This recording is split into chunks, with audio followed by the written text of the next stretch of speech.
So, hello everyone, welcome to Lakshya classes. I'm Manoj Karwani here, and we are going to start the chapter foreign exchange rate, which is related to your economics subject of class 12th.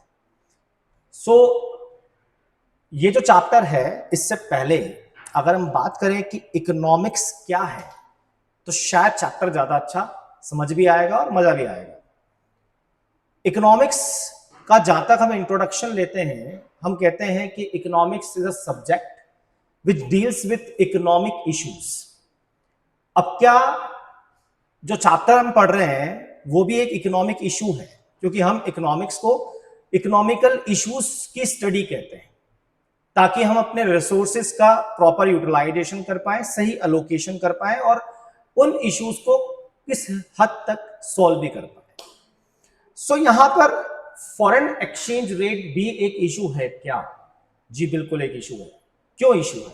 क्योंकि India, अगर हम India की बात करें particularly, तो India में आज भी एक कह सकते हैं बहुत ज्यादा क्वांटिटी में कई चीजें इंपोर्ट की जाती हैं, क्योंकि इंडिया डिपेंड है। जैसे एग्जांपल है क्रूड ऑयल पर, या उसके लिए इंडिया डिपेंड है फॉरेन पर, मतलब रेस्ट ऑफ द वर्ल्ड पर।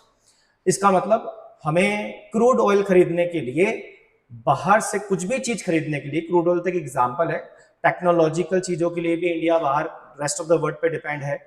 कई डिफेंस इक्विपमेंट्स भी अगर हमें खरीदने हो, जैसे इंडिया ने अभी राफेल परचेज किए जब इंडिया पाक वॉर चल रहा था कुछ दिन का, तो इसके लिए भी हमें जो है फॉरेन एक्सचेंज की रिक्वायरमेंट है। क्यों? क्योंकि बाहर से कुछ भी खरीदने के लिए इंडियन करेंसी नहीं चलेगी वहां पर, राइट? गांधी जी नहीं चलते वहां पर, आपको उनकी करेंसी में पेमेंट करना होगा। और वर्ल्ड वाइड जो एक कॉमन करेंसी है वो है डॉलर। डॉलर हर जगह एक्सेप्टेबल है। तो अब प्रॉब्लम यह है कि अगर हमें वो चीजें खरीदनी है, वो चीजें हमें चाहिए, तो हमें फॉरेन एक्सचेंज भी चाहिए, हमारे पास फॉरेन करेंसी होनी चाहिए, अदरवाइज हम लोग वो चीजें परचेज नहीं कर पाएंगे। तो यहां से बनती है फॉरेन एक्सचेंज से रिलेटेड इश्यूज, कि अगर किसी कंट्री के पास फॉरेन करेंसी नहीं है तो इसका मतलब वो बाहर से कुछ भी खरीद नहीं सकते, और अगर खरीदना है तो उन्हें पहले फॉरेन करेंसी खरीदनी पड़ेगी, इंडियन रुपीस देकर खरीदनी पड़ेगी। अब प्रॉब्लम यह है कि इंडियन करेंसी देकर अगर आपको फॉरेन करेंसी खरीदनी पड़ेगी, तो क्या हमें इंडियन करेंसी के 100 रुपए देने से बाहर की 100 रुपए की करेंसी मिल जाएगी? नहीं। तो हमें यहां पर यह समझना पड़ेगा कि फॉरेन एक्सचेंज रेट क्या है, जिस रेट पर हम लोग अपनी करेंसी को दूसरी कंट्री की करेंसी से कन्वर्ट कर सकते हैं, एक्सचेंज कर सकते हैं। तो फॉरेन एक्सचेंज का मतलब है फॉरेन करेंसी, और फॉरेन एक्सचेंज रेट का मतलब है वो रेट जिस पर एक कंट्री की करेंसी दूसरी कंट्री की करेंसी से एक्सचेंज हो सकती है। अच्छा सर, तो ये रेट ऐसा क्यों नहीं है कि 100 रुपए अगर आप इंडिया के दे रहे हो तो आपको बाहर की करेंसी के भी 100 रुपए या 100 यूनिट्स मिल जाएं उस करेंसी की? वो इसलिए क्योंकि हर कंट्री की करेंसी की वैल्यू डिपेंड करती है उस कंट्री की करेंसी की डिमांड पर। डिमांड कितनी है? अगर हम बात करें इंडिया की, तो इंडिया की करेंसी की डिमांड इंटरनेशनल मार्केट में क्या है? अगर इंडिया से लोग बहुत कुछ खरीदते हैं, इंडिया बहुत अच्छे एक्सपोर्ट्स करती है, तो बाहर वालों को इंडिया से खरीदने के लिए इंडियन करेंसी चाहिए होगी, क्योंकि जब वो पेमेंट करेंगे तो इंडियन करेंसी में करेंगे, क्योंकि हमारे यहां तो इंडियन करेंसी चलेगी, यहां तो गांधी जी चलेंगे, यहां तो डॉलर्स नहीं चलेगा। इसलिए अगर इंडिया के एक्सपोर्ट्स बहुत अच्छे हैं, बहुत लोग इंडिया से गुड्स खरीदते हैं, तो फॉरेन करेंसी भी हमारे पास आएगी और इंडियन करेंसी की जो वैल्यू है वो बढ़ेगी, क्योंकि इंडियन करेंसी उनको खरीदनी पड़ेगी अगर हमसे कुछ खरीदना है। अब प्रॉब्लम यह है कि इंडिया एक एक्सपोर्टिंग कंट्री या नेट एक्सपोर्टिंग कंट्री नहीं है। एक्सपोर्ट करती है इंडिया, लेकिन एक्सपोर्ट से ज्यादा इंडिया के इंपोर्ट्स हैं। अब इंटरनेशनल कॉमन करेंसी क्या है? जैसे डॉलर की हमने बात करी, डॉलर करेंसी है अमेरिका की। तो अमेरिका क्योंकि एक वर्ल्ड वाइड मतलब सबसे बड़ी इकोनॉमी है पूरे वर्ल्ड की। और क्यों है? क्योंकि अमेरिका के पास वो टेक्नोलॉजी है, वो रिसोर्सेज हैं, वो गुड्स हैं जो कि रेस्ट ऑफ द वर्ल्ड को वो बेचते हैं। और वो बेचते हैं इसलिए उनके डॉलर की कीमत ज्यादा है। तो ये जो रेट है, मैं यहां तक समझाना चाह रहा हूं, ये रेट जो है ये डिपेंड करती है आपकी इंटरनेशनल मार्केट में आपकी करेंसी की रिक्वायरमेंट क्या है। आज हमें कुछ भी खरीदना होगा इंडिया को रेस्ट ऑफ द वर्ल्ड से, तो हमें डॉलर चाहिए। मान लो सपोज हम लोग अगर डायरेक्टली अमेरिका से खरीद रहे तो हमें डॉलर चाहिए, हमें ब्रिटेन से कुछ खरीदना है तो हमें पाउंड चाहिए, अगर हमें जापान से कुछ खरीदना है तो हमें येन चाहिए। मतलब हर कंट्री की अपनी करेंसी है। और अगर सपोज हमारे पास येन नहीं है तो हम लोग क्या करेंगे, अगर डॉलर हमारे पास है तो हम डॉलर को येन में कन्वर्ट करा के भी जो है येन खरीद सकते हैं, क्योंकि डॉलर एक कॉमन करेंसी है, क्योंकि वो वर्ल्ड वाइड बिजनेस करती है। अब प्रॉब्लम यह है कि ये एक्सचेंज रेट डिसाइड कैसे होती है। इसी चैप्टर में हम लोग यही टॉपिक पढ़ते हैं, एक्सचेंज रेट का फिक्सेशन कैसे होता है, ये कौन तय करता है, ये कौन डिसाइड करता है कि एक्सचेंज रेट क्या होगी। इसलिए हमें इस चैप्टर को पढ़ना है। तो आपको इतनी बात तक समझ में आ गई कि ये जो चैप्टर है ये हमारी इकोनॉमिक्स की बुक में क्यों है, क्योंकि economics is the study of economic issues and the foreign exchange is an issue for not only for India, it is for all over the world, for the whole world this is a problem. और क्योंकि ये macro economics का topic है, class 12 की macro economics का topic है, तो macro economics को आप समझते हैं कि मैक्रो इकोनॉमिक्स का मतलब है वो इश्यूज जो कि नेशन एज होल, मतलब पूरे नेशन में है, पूरी कंट्री का इशू है, किसी एक इंडिविजुअल का इशू नहीं है। तो अब मुद्दा यह आता है कि सर ये एक्सचेंज रेट डिसाइड कैसे होती है। तो पहले इसकी बात कर लेते हैं। एक्सचेंज रेट का मतलब क्लियर होगा आपको कि एक्सचेंज रेट का मतलब है the value at which the currency of a country can be exchanged with the currency of another country. So अब अगर हम बात को समझें कि how this exchange rate is determined, this is the biggest question of this chapter. अब देखो, exchange rate decide होने के लिए जो नॉर्मली कॉन्सेप्ट है उसको इन्होंने दो मेथड्स में बांट दिया। दो मेथड्स हैं। पहली मेथड है flexible exchange rate. Flexible exchange rate का मतलब क्या? फ्लैक्सिबल वर्ड का मतलब क्या कि ऐसी रेट जो फिक्स नहीं है, बदलती रहेगी। और वो बदलेगी कैसे? As per the demand and the supply. तो ऐसी रेट जो कि मार्केट फोर्सेस से डिसाइड हो। And what is the meaning of market forces? That is demand and supply. तो किसी चीज की डिमांड और सप्लाई के बेस पर उसकी रेट डिसाइड होगी, उस रेट को हम फ्लैक्सिबल एक्सचेंज रेट कहते हैं। और इसको समझने का सीधा सा कॉन्सेप्ट है कि फ्लैक्सिबल का मतलब क्या है, जो चेंज होता रहेगा, जो फिक्स नहीं है। कि सर सपोज अगर हम बात कर रहे हैं कि $1 ₹85 है, अगर इंडिया की करेंसी से हम कंपेयर करें तो $1 ₹85 है। इसका मतलब क्या है कि अगर आपको $1 खरीदना है तो आपको इंडिया की ₹85 देने पड़ेंगे, राइट? तो अब क्या ये 85 ही रहेगा, हमेशा फिक्स हो जाएगा? नहीं, ये चेंज होता है। आप सोचिए, ये एक्सचेंज रेट जब स्टार्ट हुई थी, ये थी कीमत $1 ₹4 का था इंडियन करेंसी। डॉलर खरीदने के लिए सिर्फ ₹4 देने पड़ते थे। तो सर ये 85 पर कैसे आ गया आज? रीजन सिंपल है कि इंडिया बहुत ज्यादा इंपोर्ट्स पे डिपेंड है। क्रूड ऑयल का मैंने आपको एग्जांपल दिया। कई तरह की टेक्नोलॉजीज, इक्विपमेंट्स हम बाहर से ही खरीदते हैं, क्योंकि इंडिया में आज भी वो चीज नहीं बनाई जाती, नहीं मैन्युफैक्चर की जाती।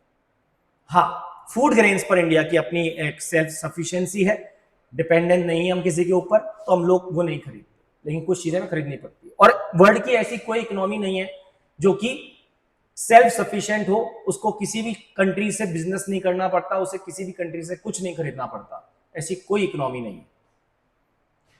सो सबको फॉरेन करेंसी चाहिए, तो इंडिया के लिए भी फॉरेन एक्सचेंज या फॉरेन करेंसी जो है या जो उसकी रेट है, ये एक इशू है।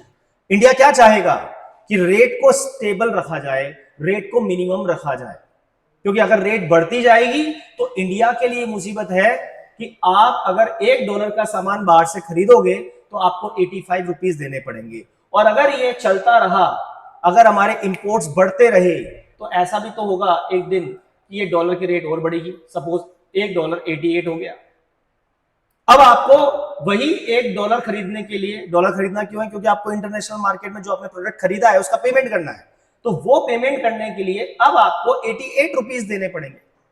इंडियन करेंसी के 88 रुपीज $1 खरीदने के लिए आपको स्पेंड करने पड़ेंगे, आपके लिए इंपोर्ट करना महंगा हो गया। This is the issue.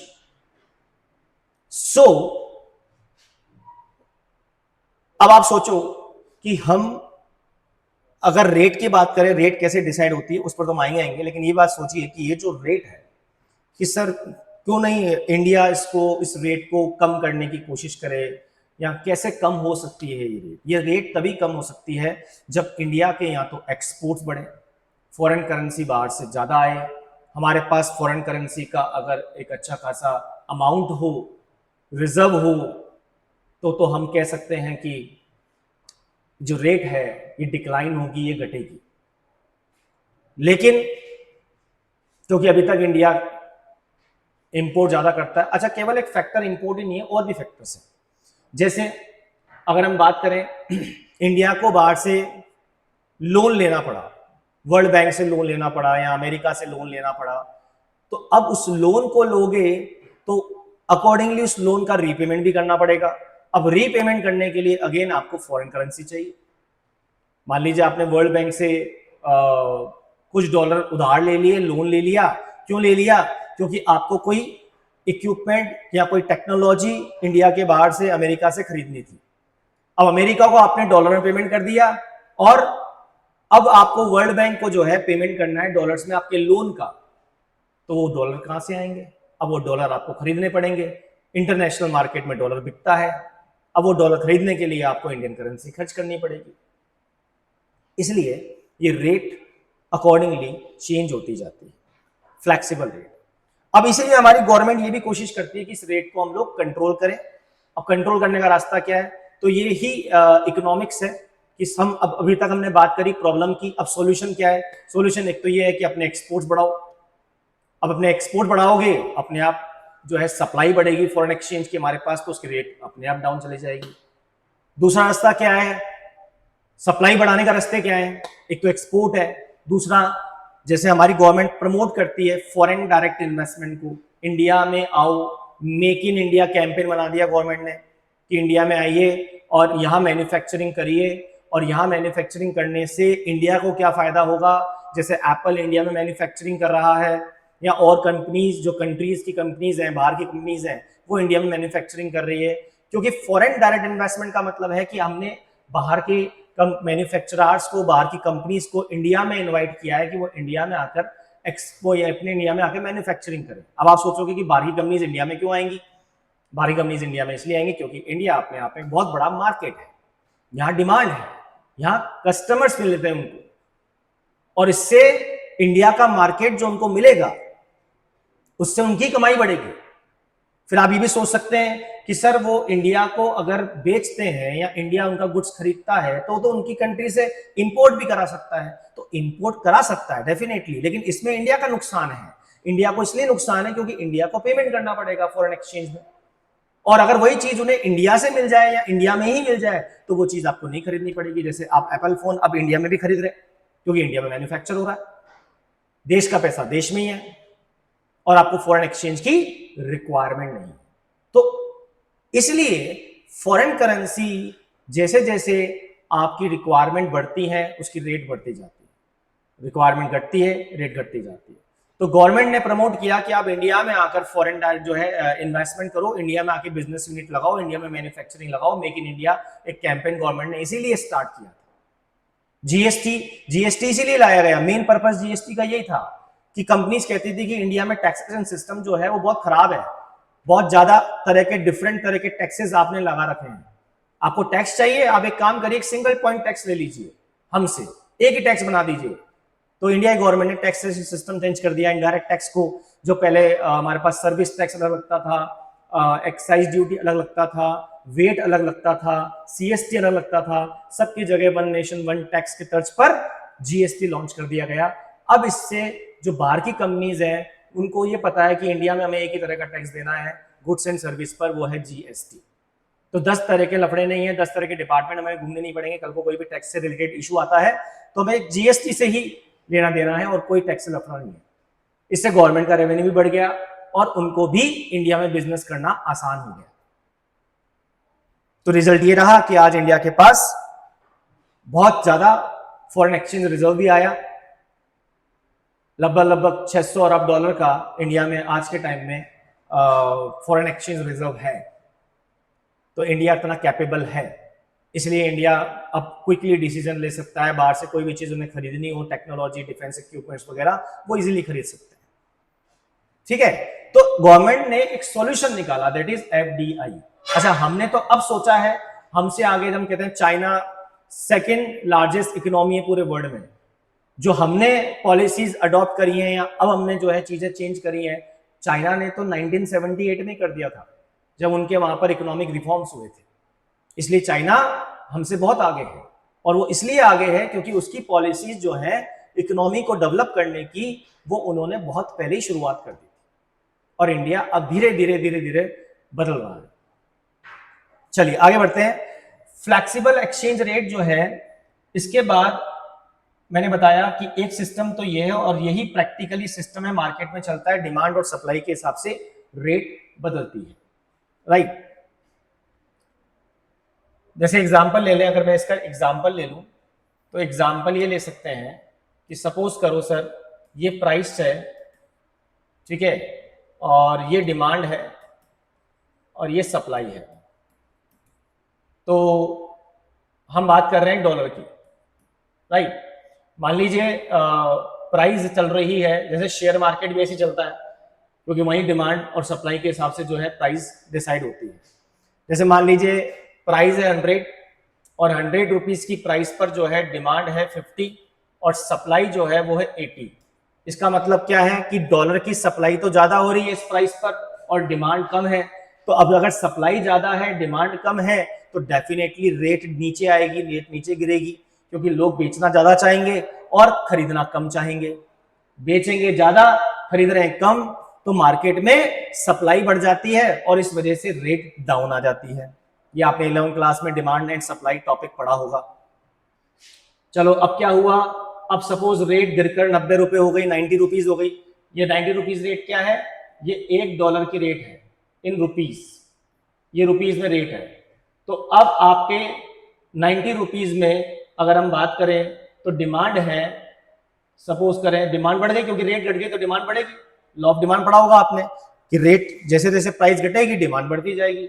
अब सपोज क्या हुआ, अब डिमांड जो है 70 है और जो सप्लाई है वो घट जाएगी, क्योंकि आप कम बेचना चाहोगे, क्योंकि रेट आपको कम मिल रही है तो आप बेचोगे नहीं, क्योंकि आपको नुकसान होगा, आपको कम पैसा मिलेगा।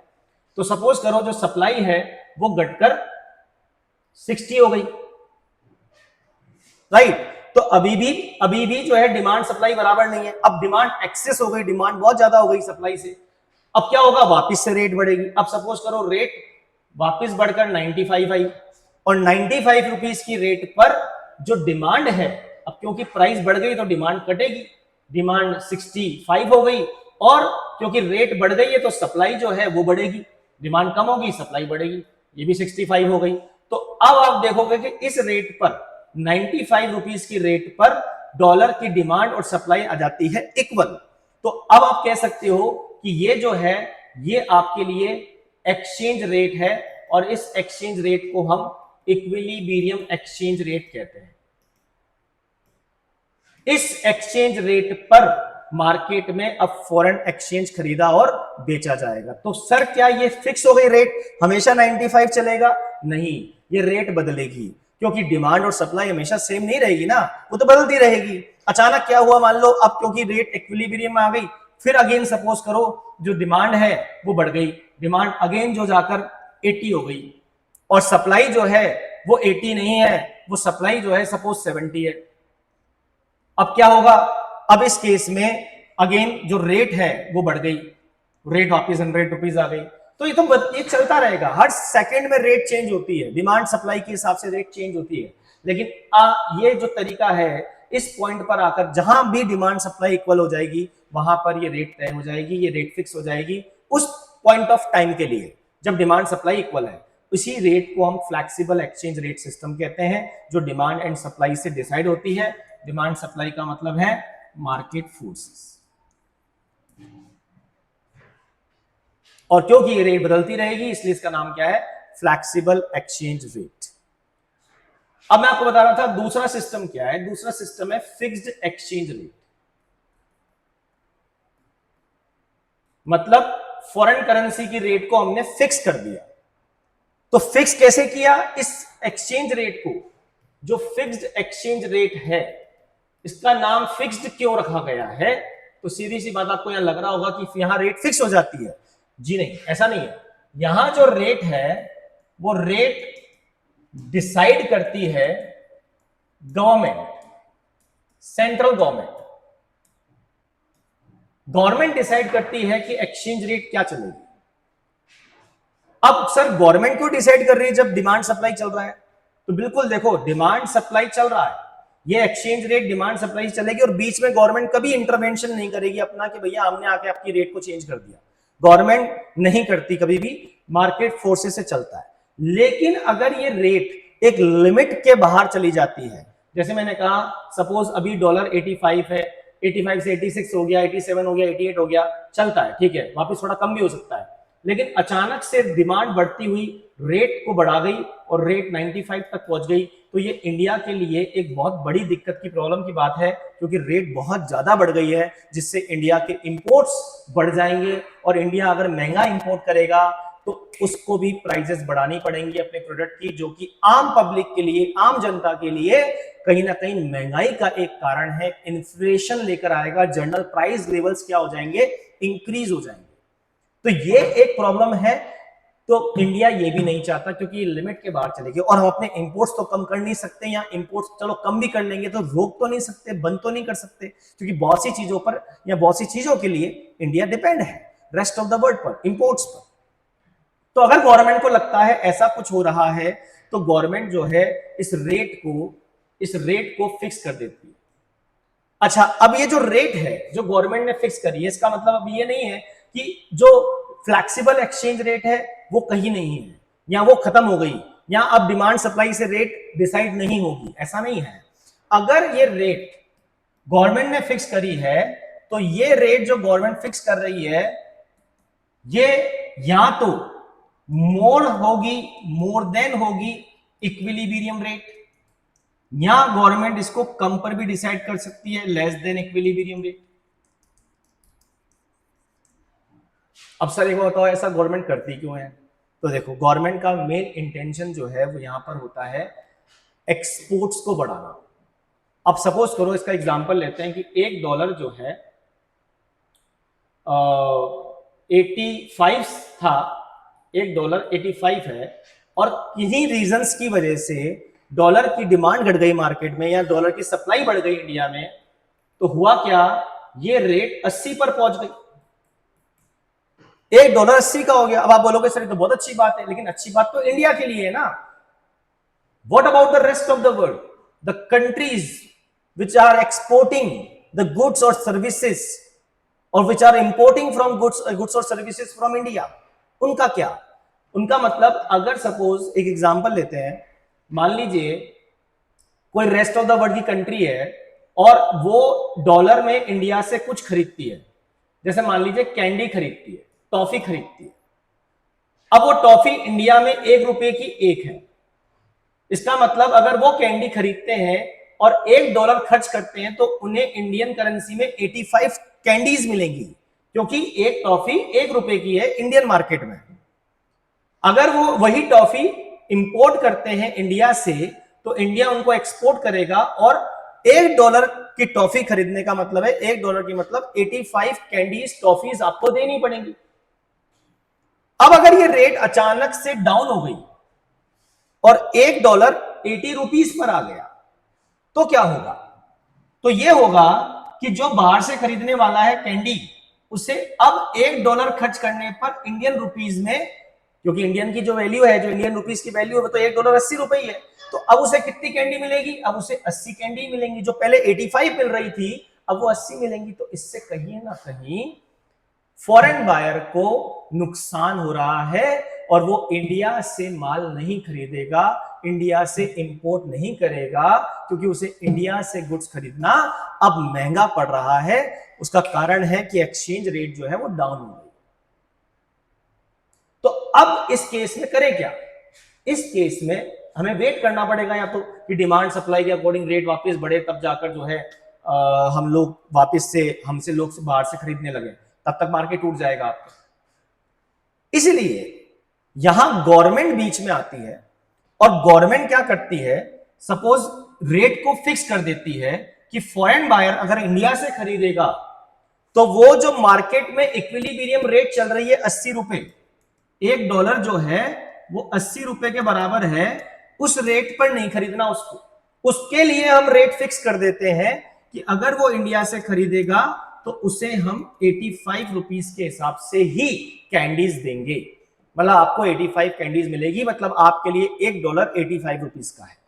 तो ये जो रेट है ये डिमांड सप्लाई से फिक्स नहीं हुई, ये फिक्स करी है गवर्नमेंट ने।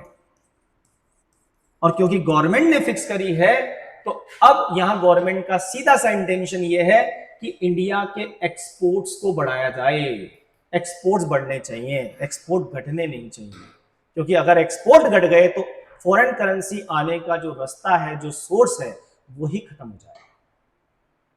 This is the intention of doing this by the government. इसलिए गवर्नमेंट बीच में आती है, अदरवाइज रेट डिसाइड होंगी मार्केट फोर्सेस से, डिमांड और सप्लाई से। फ्लेक्सिबल एक्सचेंज रेट तो चलता आया है, चलता रहेगा। गवर्नमेंट का इंटरवेंशन इन रीजंस के साथ हो सकता है। इसी तरह रेट अगर गवर्नमेंट चाहे तो लेस देन इक्विलिब्रियम भी रेट कर सकती है कुछ चीजों के इंपोर्ट्स के लिए, कि भैया हम आपको जो पेमेंट करेंगे, सपोज मार्केट में रेट वही $1 85 चल रहा है, ठीक है, मतलब अगर हम बात करें कि 85 रुपीज के बदले मिलता है, या 85 रुपीज आपको मिलते हैं $1 खर्च करने पर, या $1 खरीदने पर आपको 85 रुपीज इंडिया में देने पड़ते हैं, इंडियन करेंसी में। तो अब गवर्नमेंट ने इसको फिक्स कर दिया 80 रुपीज कि भैया हम तो कोई चीज अगर बाहर से खरीदेंगे तो हम डॉलर का पेमेंट इसके हिसाब से नहीं करेंगे, हम डॉलर का पेमेंट इस रेट पे करेंगे। इसे गवर्नमेंट ने फिक्स कर दिया। तो इसका पर्पस क्या है? इसका पर्पस है हमारे इंपोर्ट्स को आप कह सकते हैं थोड़ा सस्ता करना, ताकि बाहर से जो है चीजें खरीद भी लें हम, और हमें थोड़ा सा पैसा भी बच जाए, खर्च भी कम करना पड़े, सस्ता पड़े। तो this is fixed exchange rate system. तो ये बहुत ही इरेगुलर बेसिस पर गवर्नमेंट के द्वारा किया जाता है, कुछ बड़े ट्रांजेक्शन से केस में किया जाता है, otherwise flexible exchange rate system चलता है। तो आई होप आपको ये बात समझ में आई होगी कि जो एक्सचेंज रेट है, ये चैप्टर हमारे क्लास 12th में क्यों है, इस चैप्टर में पढ़ना क्या है। और बहुत अच्छी बात यह है कि आपकी नॉलेज के लिए आपको थोड़ा सा इसमें सिस्टम ये भी समझ में आता है कि ये एक्सचेंज रेट मार्केट में चेंज कैसे होती रहती है, डिमांड और सप्लाई से। आज हमारा चैप्टर का इंट्रोडक्शन था। धीरे धीरे जब इस चैप्टर का हम आगे बात करेंगे तो फिर और भी चीजें हम डिटेल में समझेंगे। जैसे अगर मैं आपको बताऊं कि अगर हमारी क्लास 12th की बात करें तो हमसे क्वेश्चन आता है फिर से ये फ्लेक्सिबल एक्सचेंज रेट में एक्सचेंज रेट डिसाइड कैसे होती है। बाद में हम लोग इसको एक ग्राफिकल प्रेजेंटेशन से भी समझते हैं कि सपोज जैसे हमने कहा डिमांड सप्लाई से होती है, तो ये डिमांड कर्व होता है, आप सबको पता है डाउनवर्ड स्लोपिंग, ये सप्लाई कर्व होता है, ये होता है अपवर्ड स्लोपिंग। यहां पर एक्सचेंज रेट डिसाइड हो जाएगी। इसे हम इक्विलिब्रियम एक्सचेंज रेट कहेंगे, जहां पर डिमांड सप्लाई क्या हो गई, इक्वल हो गई। लेकिन मैंने कहा ये चेंज होता रहेगा, डिमांड बदलती रहेगी तो रेट भी बदलती रहेगी। अब सपोज करो डिमांड बढ़ गई, तो डिमांड कर्व, जब डिमांड बढ़ती है तो डिमांड कर्व राइटवर्ड शिफ्ट होता है, राइट। अब इस नए डिमांड कर्व ने सप्लाई कर्व को इस पॉइंट पर इंटरसेक्ट किया है, तो इस पॉइंट पर इंटरसेक्ट करने का मतलब क्या है कि प्राइस जो है वो पहले से बढ़ेगी। क्यों बढ़ेगी प्राइस पहले से? क्योंकि सीधी सी बात है कि डिमांड पहले से क्या हो चुकी है, बढ़ चुकी है। सप्लाई उतनी है लेकिन अब हम डिमांड ज्यादा कर रहे हैं। डिमांड ज्यादा करोगे तो इक्विलिब्रियम आने के लिए अगेन जो एक्सचेंज रेट है उसको बढ़ाना पड़ेगा, या वो बढ़ेगी इंटरनेशनल मार्केट में। तो ये जो क्वेश्चन है हमारी क्लास 12th में इस तरह से बनते हैं कि सपोज कोई इंडिया ने एफडीआई जो है उसको प्रमोट किया या मेक इन इंडिया लॉन्च किया, तो बताओ इससे फॉरेन एक्सचेंज रेट पर क्या इंपैक्ट आएगा। तो ऐसे कुछ क्वेश्चंस हमारे पास प्रैक्टिकल सिनेरियो में इकोनॉमिक्स में या इस चैप्टर से रिलेटेड बनते हैं, जिसमें आपसे एक्सचेंज रेट पर इंपैक्ट पूछा जाता है कि एक्सचेंज रेट बढ़ेगी या एक्सचेंज रेट घटेगी। जैसे इस केस में एक्सचेंज रेट बढ़ेगी। तो ऐसा कुछ डिस्कशन अब हम करेंगे हमारी अगली क्लास में। आज इंट्रोडक्शन था, आपको समझ में आया होगा आई होप कि ये चैप्टर क्या है और इसमें हम क्या पढ़ने जाएंगे। आज के लिए इतना ही, बाकी पढ़ेंगे हम नेक्स्ट क्लास में। Thank you.